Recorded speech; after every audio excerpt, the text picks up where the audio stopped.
Watch this.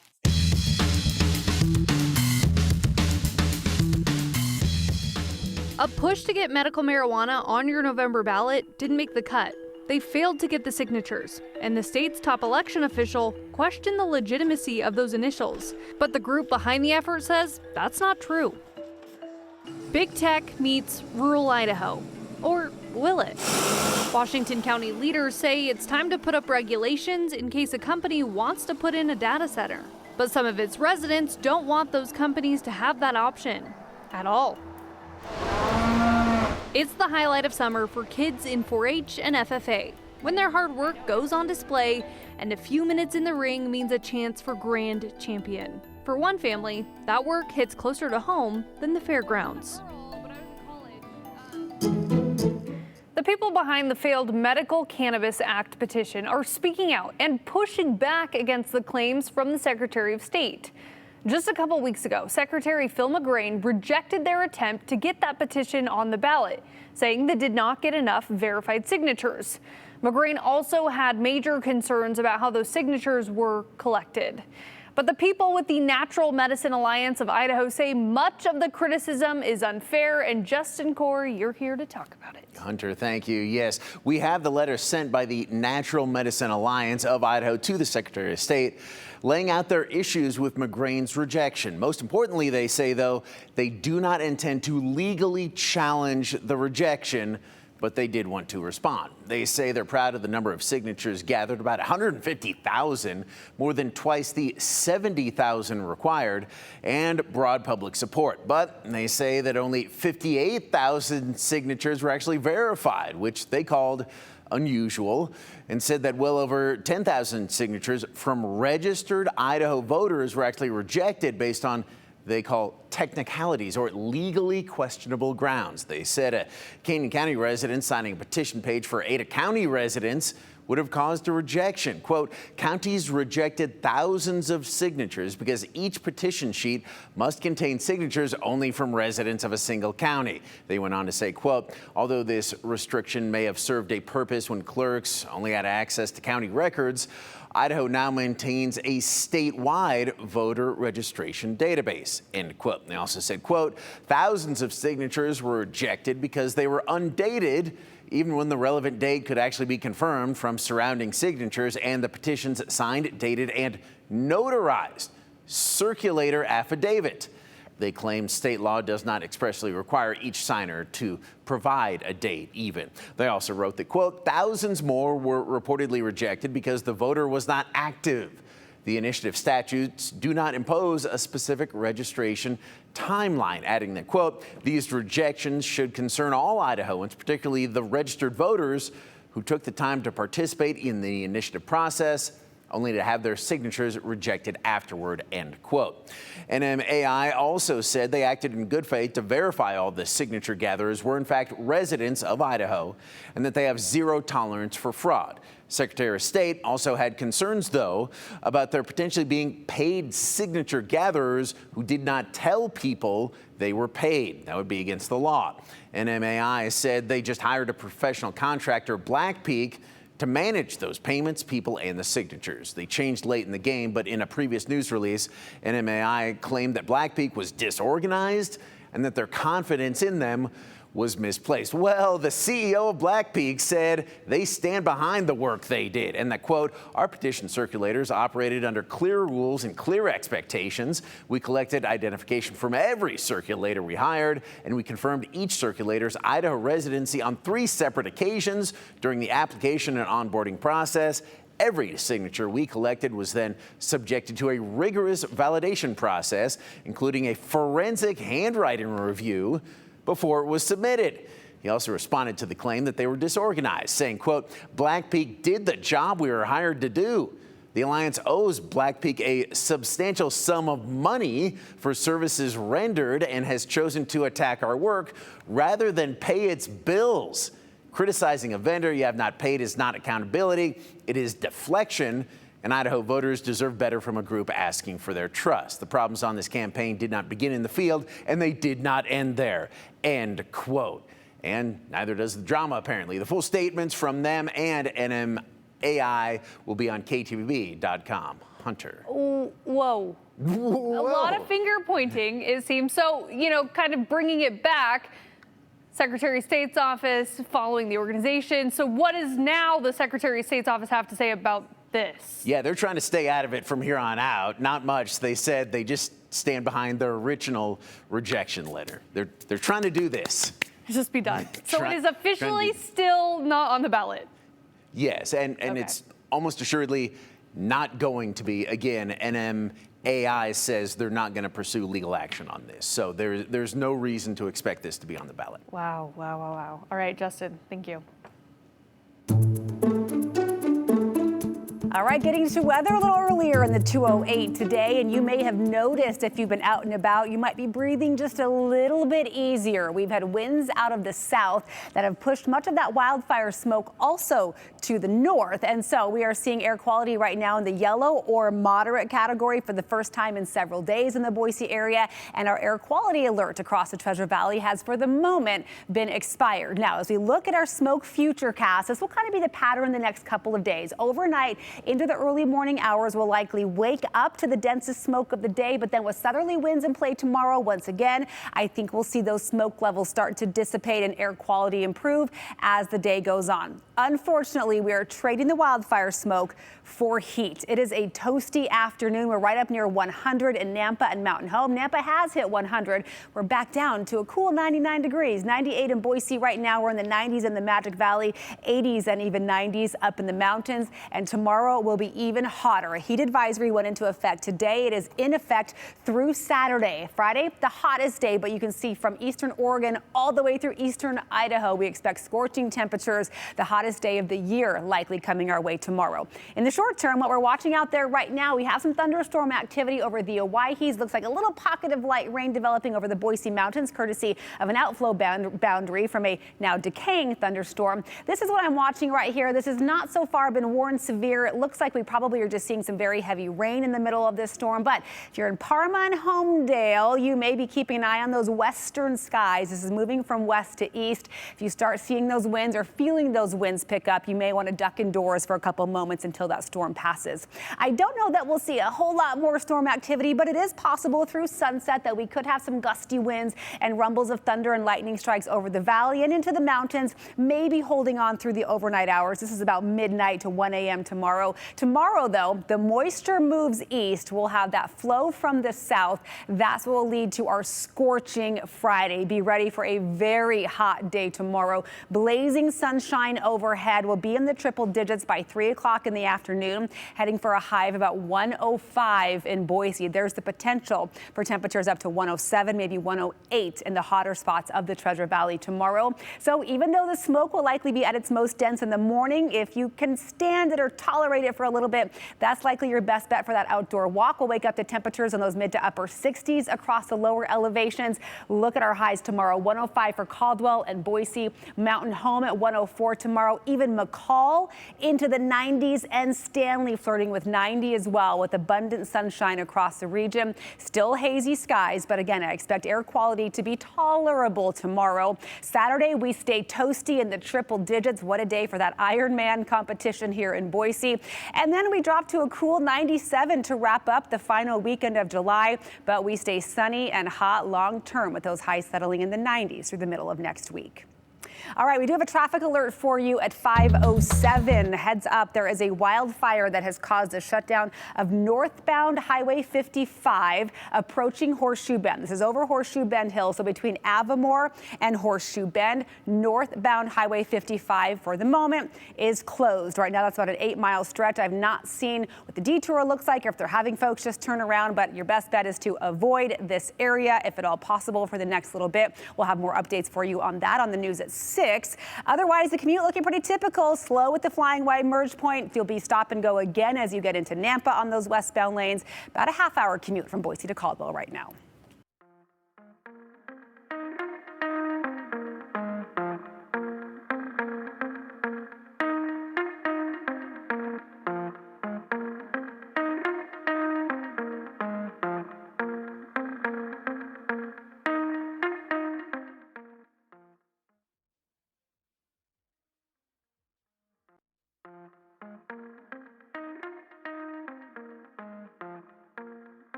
In rural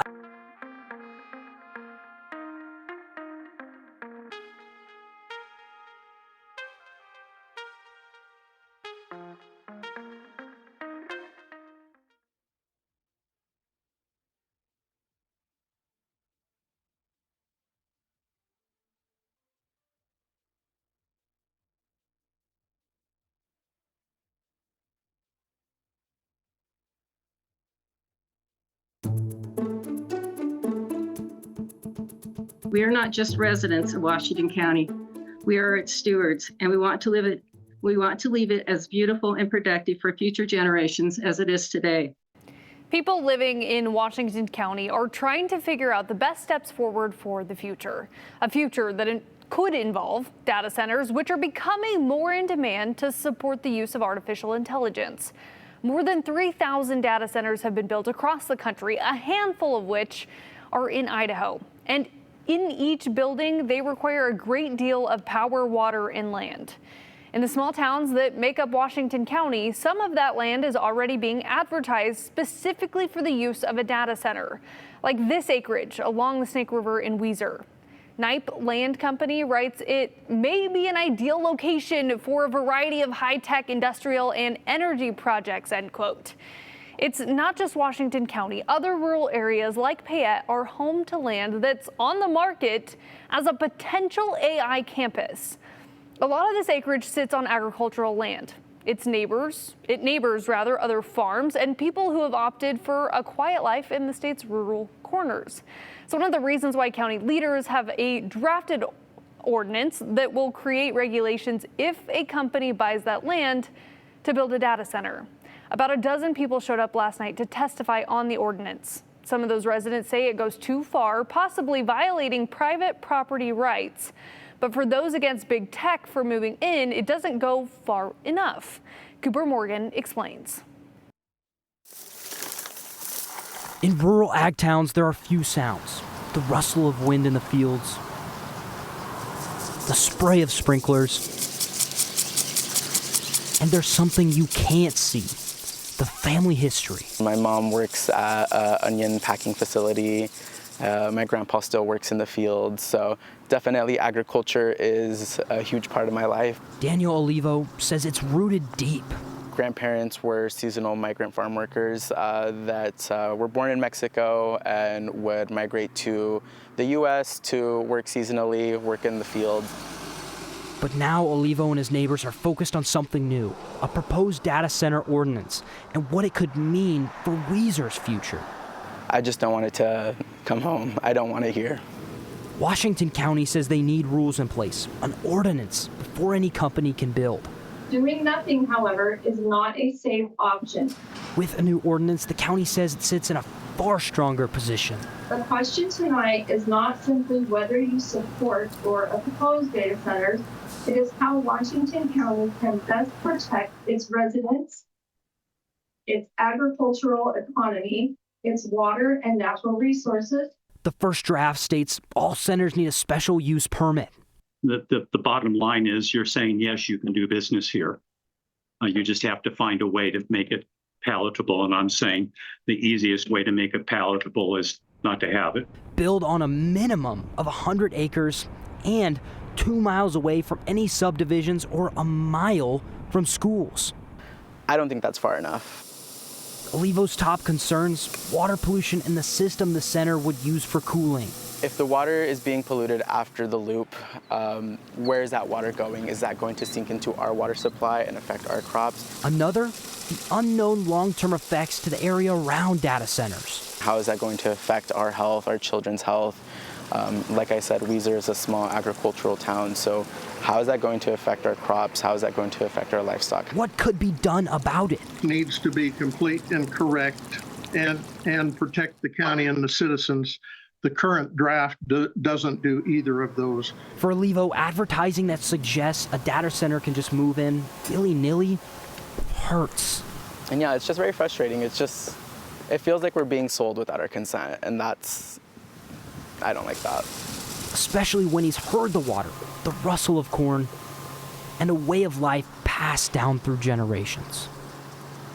Property rights play a major role in why commissioners drafted this ordinance. They feel with a code in place, this county is again in a stronger position to regulate how and where these data centers are built.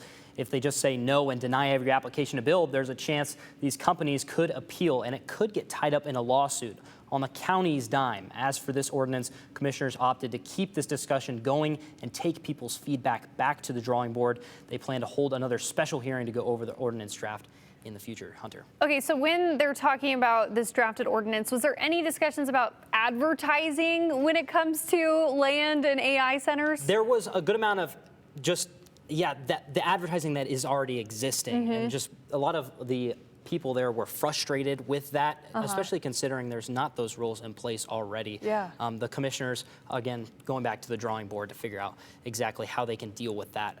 That infrastructure really needs to come before they allow sorts of sales like these, is what a lot of these people said. Okay, that makes a lot of sense. Yeah, something that's still early. They have time to draft it, time for people to get your voices heard if you want it. So, yeah, interesting. Yeah, first step in the process. So. Yeah, Cooper, thank you.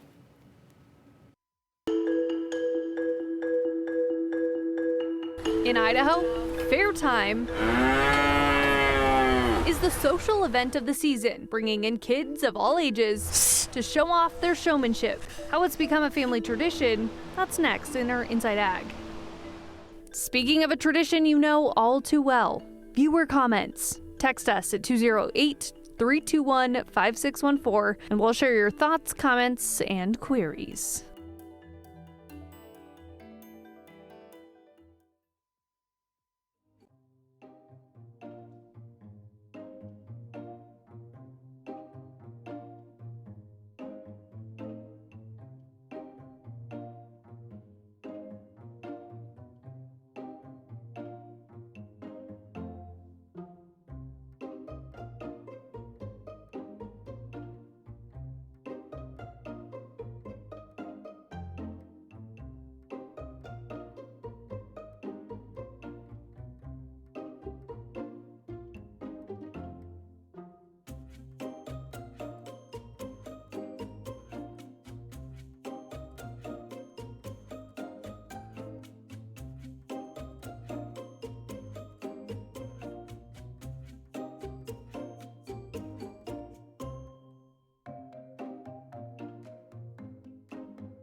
The Canyon County Fair opens today, and for a lot of people, it is all about the rides, the food. I gotta love those sweet treats. But if you ask the families who have been coming here for generations, the fair is where they pass along a way of life. In today's Inside Ag, we looked at how one family's legacy is helping keep Canyon County's agricultural roots alive. Before the grandstands come alive, the Canyon County Fair starts here, inside the barns, with kids. He wants milk. And their animals. Our bucket calf program started in 2024. It's not a new concept across the country, but it's newer to the fair. And we really wanted to bring something that provided this entry point for our younger kids who are eventually going to be entering the beef and the dairy show world. That entry point? You just like walk them around, set them up and stuff. Looks a lot like 7-year-old Grant Reynolds. You try and halter break them. Trying to convince Steve that walking in a straight line is a pretty good idea. He tries to get away and have fun in the ring. Some days Steve behaves, other days he has other plans. It's not really that hard at first, and then it sometimes can get a little rowdy around. But Grant is learning something his sister Aurora already figured out. The one thing that you really have to do is stay calm. If you're not calm, they're not calm and they freak out. In her second year in the Caveman Critters 4-H Club, she's already earned top finishes showing her steer. And now she's helping show her little brother what patience looks like. It's pretty hard because first when you get them, you have to earn their trust. And trust is a big thing because if you don't really have their trust and you're just walking them, you never know what's going to happen. So you need to know them. But this guy's pretty good. Aren't you, Doc? But long before Grant and Aurora, it's great that kids know where their food comes from. There was their grandpa Dave and his parents paving the path for all kids in Canyon County. But Mom and Dad for the 4-H had taken over Caveman Critters in 1977. Those kids were their kids, you know, and as they had successes, it's like they were swelled up with pride about as this, you know, Josh did this and, you know, Greg did this, and it was, you know, really animated. They took over the Caveman Critters 4-H Club for several decades. When they stepped away, his brother and sister-in-law picked up the torch for another several decades. And his sister is now a beef leader with the club today. Now, their grandchildren are leading calves into the same fairgrounds, where the family has spent decades of investing in other kids. My dad would be very proud to see a great-grandson showing, great-granddaughters showing. He would be involved, guiding, and he'd be very proud, very proud. Organizers say agriculture has always been the heart of the fair, and the Reynolds family is part of preserving that tradition. I feel like I'm pretty proud of it. It's more like a huge legacy than something that's just run through the family. All right, these kids will be showing their animals tonight. You probably should hustle actually and get there right now because they're doing it right now. And the fair runs through July 26th in Caldwell with several events planned each day.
All right, before we get to today's viewer comments, we want to know, how do you say it? People from Idaho, Idahoans.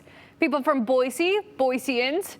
But we've been trying to figure out what people from other cities are called. We've asked about Nampa, Meridian, Garden City last week, and now we need to know what people from Twin Falls are called. Be sure to text in your ideas to 208-321-5614. Really want to hear from people in Twin Falls. What do you call yourselves? We'll have those results tomorrow on the 208. All right, let's take a look at some of your comments. We have Susan who says, so they want to turn farmland into data centers. I wonder what kind of food that's going to be put on our tables. Do you water data? Sounds like they at least kind of do in a way. Do they eat data? I really hope not. Sounds really corny to me. Yeah, I don't know. It sounds interesting. Can't really use that for farming, I guess. All right, it's my weekend. I hope you enjoy yours. Ted and I say goodnight.